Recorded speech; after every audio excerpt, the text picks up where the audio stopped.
ମାଲିକ ଆଜି ସକାଳ ସକାଳ ବାହାରି ପଡ଼ିଥିଲେ ଭୁବନେଶ୍ୱର, ଯାହାକି ଭାଇଙ୍କର ଆଜି କାର୍ ଡେଲିଭରି ସୁଟ୍ ଥିଲା, ତ ସେଥିପାଇଁ ଆମେ ସୁଟ୍ କରିବାକୁ ବାହାରି ପଡ଼ିଥିଲୁ ଗାଁରୁ ଭୁବନେଶ୍ୱର। ତ ଭୁବନେଶ୍ୱରରେ ପହଞ୍ଚି ଆମେ ଝାରପଡ଼ାରେ ପହଞ୍ଚି ଯାଇଥିଲୁ। ତ ଝାରପଡ଼ାରେ କାର୍ରେ ବସି ଆମେ ବାହାରି ପଡ଼ିଥିଲୁ ହସ୍ପିଟାଲ। ତ ଲୋକେସନରେ ପହଞ୍ଚିଲା ପରେ ତ କାର୍ ଡେଲିଭରି ସୁଟ୍ ପାଇଁ କିଛିଟା କ୍ଲିପ୍ ବି ଭାଇମାନଙ୍କୁ ବୁଝେଇଦେଲି କେମିତି କ'ଣ ସୁଟ୍ କରାହବ। ତ ସୁଟ୍ ବି ଗୋଟେ ଗୋଟେ କ୍ଲିପ୍ ବି ଷ୍ଟାର୍ଟ କରିଦେଲି। ତାପରେ ଭିତରକୁ ଯାଇ ଇଣ୍ଟରଭ୍ୟୁର କିଛି କ୍ଲିପ୍ ବି ଷ୍ଟାର୍ଟ କଲି। ତାର ଭାଇମାନଙ୍କୁ ବୁଝେଇଲି କେମିତି କ'ଣ ସୁଟ୍ କରାହବ। ତ ସୁଟ୍ କଲା ପରେ ତ ଭୋକ ବି ବହୁତ ଜୋର ଲାଗିଥିଲା। ତ ଆମେ ପଳେଇ ଆସିଥିଲୁ ପାହାଡ଼ରେ ଥିବା ଜଗନ୍ନାଥ ମନ୍ଦିର ପ୍ରସାଦ ଖାଇବାକୁ। ତ ପ୍ରସାଦ ବି ଅର୍ଡର ଦେଇଥିଲୁ। ତ ଆସିଲା ପ୍ରସାଦ ଖାଇସାରି ପୁଣି ଆମେ ପହଞ୍ଚିଲୁ ଲୋକେସନରେ।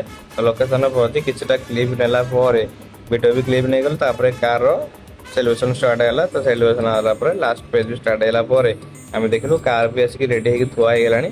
ତ କାର୍ର ଏବେ ବାହାର ସୁଟ୍ ବି ନେବା। ବାହାର ସୁଟ୍ ନେଇସାରି ଆମେ ଚାଲନ୍ତୁ ଯିବା କେମିତି କ'ଣ ସୁଟ୍ ହେଉଛି କେଉଁ ଲୋକେସନରେ। ତ ଫାଇନାଲି ଆମର ଲୋକେସନ୍ ଯୋଉ ହେଇଥିଲା ନବଗଞ୍ଜର ପୁରୀ ବାଇପାସ୍ ରୋଡ଼ରେ, ସେଇଠୁ କିନା ଭିଡ଼ିଓ ଷ୍ଟାର୍ଟ କରି ଆମେ ବହୁତ ସାରା କ୍ଲିପ୍ ବି ନେଇସାରିଥିଲୁ। ତ ଭାଇଙ୍କର ଗୋଟେ କ୍ଲିପ୍ ନେଇସାରି ଫାଇନାଲି ସନ୍ଧ୍ୟା ହେଇଥିଲା, ସେଥିପାଇଁ ଭିଡ଼ିଓଟି ଶେଷ କରିଦେଇଥିଲୁ। ଆପଣ ଯଦି ଫାଇନାଲି ଭିଡ଼ିଓ ଦେଖିବାକୁ ଚାହୁଁଛନ୍ତି ତାହେଲେ ଆଇଡିରେ ମୋର ସେଣ୍ଡ ବି ହେଇଯାଇଛି, ଆପଣ ଫଲୋ କରିକି ଦେଖିପାରିବେ। ଜୟ ଶ୍ରୀ ଜଗନ୍ନାଥ।